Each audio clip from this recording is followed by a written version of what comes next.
Doctor مورس ایک فرانسی طبیب سرجن اور مصنف تھے جو اسلام اور قرآن کی سائنسی صداقت سے متاثر ہو کر مسلمان ہوئے۔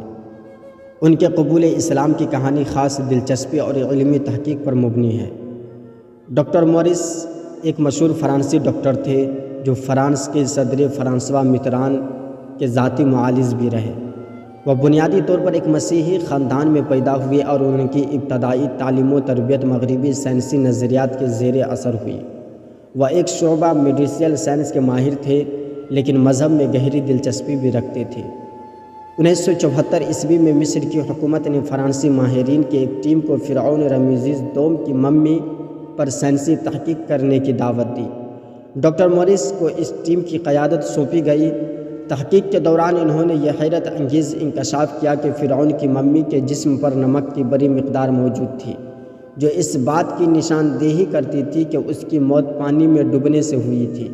یہ انکشاف حیران کن تھا کیونکہ بائبل میں فرعون کے غرق ہونے کا ذکر تو ہے لیکن اس کے لاش کے محفوظ رہنے کا کوئی ذکر نہیں ملتا۔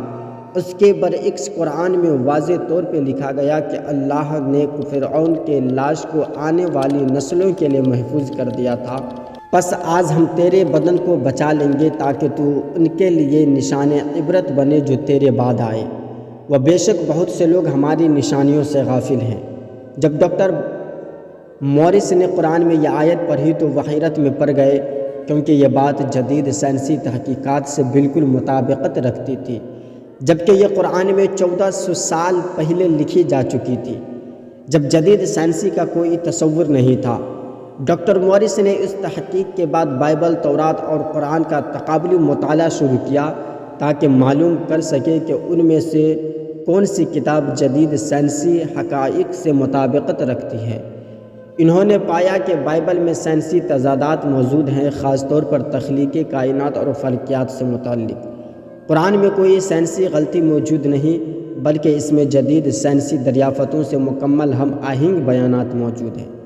یہ دریافتیں ان کے لیے ایک بڑا انکشاف تھی۔ انہوں نے محسوس کیا کہ قرآن انسانی تصنیف نہیں ہو سکتا بلکہ یہ واقعی اللہ کی وحی ہے۔ چنانچہ طویل تحقیق کے بعد وہ مسلمان ہو گئے۔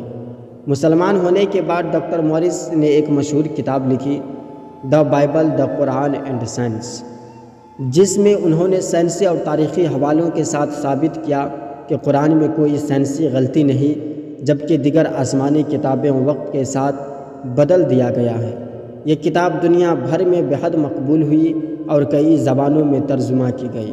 ڈاکٹر مورس کے اسلام قبول کرنے کی کہانی یہ ثابت کرتی ہے کہ قرآن اور جدید سائنسی میں حیرت انگیز ہم آہنگی و اس نتیجے پر پہنچے کہ قرآن خالص اور اصلی وحی ہے جس میں کوئی انسانی مداخلت نہیں ہوئی۔